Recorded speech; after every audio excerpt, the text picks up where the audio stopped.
promised to Abraham regarding three aspects. There are three aspects to that promise. He promised to make a great nation. He promised to give them a fair land. And he promised to bless all nations through him. Two of those three promises were fulfilled in Israel's own time. In the nation itself. When that nation departed from Egypt, there was probably somewhere around 2 to 3 million individuals. There was a lot of folks, including women and children. When they came out of Egypt and approached Sinai, it was indeed a great nation.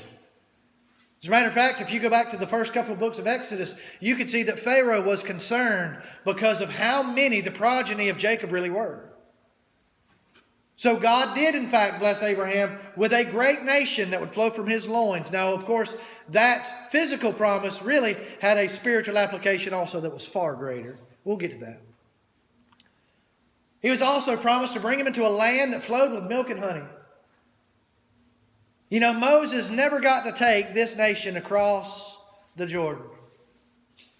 Of all of his service and all of the work that Moses did and all the effort that he put in and all that he put up with, do you know that he was not allowed to step foot in that land? And do you know why?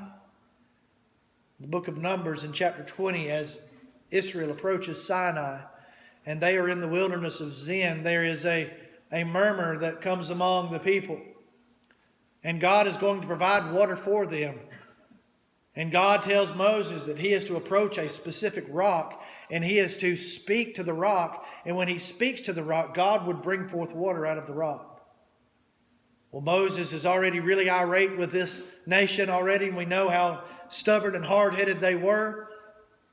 And in his displeasure with them, Moses strikes the rock with his staff. And God still provides the water. But in Numbers 20, in verse number 12, God says, because you believed me not to sanctify me in the eyes of the children of Israel, thou shalt not enter the promised land. Do you know that in the book of Deuteronomy, Moses actually asked God to change his mind? And you know that God says, don't you ask me again. Think of this great lawgiver, this great mediator, this great and meek man that was not allowed to enter into the promised land because of one sin.